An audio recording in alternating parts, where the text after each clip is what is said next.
કચ્છના રાપરમાં 18 ઇંચ વરસાદ પડતા અનેક મિલકતને નુકસાન થયું છે। સામખિયાળી, રાધનપુર, ચિત્રોડ, રાપર, ધોળાવીરા નેશનલ હાઈવેનો કેટલોક હિસ્સો ધોવાઈ ગયો છે। મેવાસા સહિતના ડેમો ઓવરફ્લો થતા પાળો તૂટ્યો અને તળાવોનું પાણી ખેતરમાં ઘૂસી ગયું।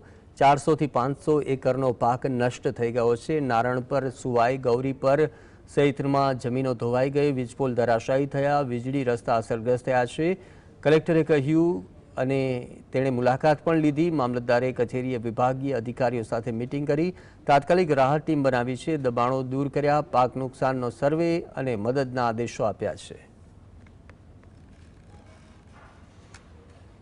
હાલની પરિસ્થિતિમાં આપણે જોઈએ તો સંપર્ક વિહોણા જેવા કોઈ ગ્રામ વગેરે નથી અને જ્યાં પણ નાની મોટી કામગીરી કરવાની થાય છે તમામ તંત્ર તરફથી આ કામગીરી કરવામાં આવી રહેલી છે।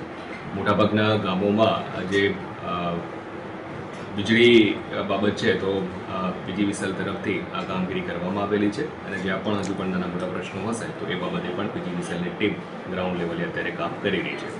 જે પણ રસ્તાઓ ડેમેજ વગેરે થયું છે ત્યાં આરએનબી સ્ટેટ અને આરએનબી પંચાયત અને ઉપરાંત નેશનલ હાઈવે તરફથી પણ એમની ટીમો કામ કરી રહી છે હાલ।